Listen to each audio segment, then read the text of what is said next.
இப்போ நான் இதை பற்றி சொல்ல போறேன்.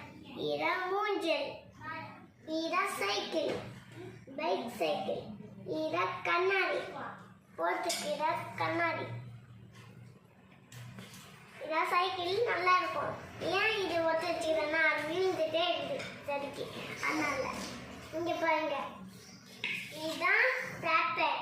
இதில் பார்த்து ஏதலாம். ஒரு வாட்டி பால் செஞ்சாங்க, இன்னொன்று சைக்கிள் செஞ்சாங்க, இன்னொரு வாட்டி இது செஞ்சாங்க.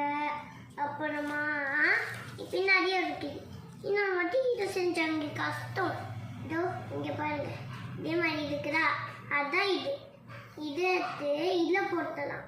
நம்ம ஐடியா வந்துச்சுன்னா இது மூஞ்சில மாதிரி ஆட்டி அப்படியே உங்கள் குழந்தைங்களுக்கும் வாங்கி கொடுங்க, என்ஜாய் பண்ணுவாங்க. ஃபோன் பார்க்குறதாப்புல, டிவி பார்க்குறதாப்புல, நம்ம பானை செய்வோம்ல கலர் வச்சு கிளே அது வந்து கிளேல செஞ்சாங்க, மண்ணில். அதனால அதுக்கு அப்புறம் இதுக்கு செய்யுங்க. அந்த மண்ணில் கிளே பண்ணுவோம்ல பானையில், அதுக்கு அப்புறம் இது நல்லது, அதுவும் நல்லது.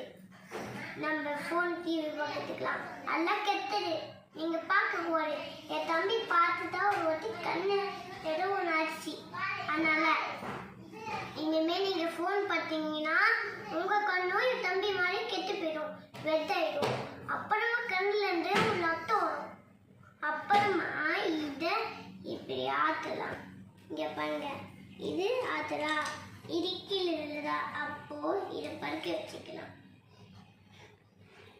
அம்மாவும் இது பாப்பா மாதிரி பண்ணாங்க, நல்லா இருக்கும். தேங்க்யூ. நம்ம அப்புறமா வீடியோவில் பார்க்கலாம். பாய். அடுத்து செக் பாயிண்ட் எங்கே வச்சுருக்காங்கன்னு தெரியல. இங்கே தான் இருக்கு. அப்பா தான் பார்த்தாச்சு. செக் பாயிண்ட் எதுக்கு நான் ஃபாலோ பண்ணி போயிட்டு இருக்கேன்னா அதை பார்த்து போனால் தான் நம்ம கரெக்டாக போவோம். இல்லைன்னா தப்பான ரூட்டில் போயிட்டு மறுபடி ஃபர்ஸ்ட் வந்து கூட்டிகிட்டு வந்துடும். இந்த இடத்துல தண்ணி ஊற்றுது, மனம் மாதிரி வேண்டியது. அங்கே ரெண்டு பக்கம் வழி புரியுது. எந்த பக்கம் போகிறது, இந்த பக்கம் போகிறது, என்ன பக்கம் போகிறது? ஓகே, நம்ம லெஃப்ட் போகலாம். இதுதான் தண்ணி இருக்குது பக்கத்துலேயே. நம்ம மறுபடியும் பாலம் மாற வேண்டிய டைம் வந்துச்சுன்னு நினைக்கிறேன். 1 2 3 ஜம்ப்பு. தண்ணி கிட்ட கரெக்டாக போயிடும். என்ன ஐயோ, இந்த மீன் நான் நிறைய கேமில் பார்த்துருக்கேன்.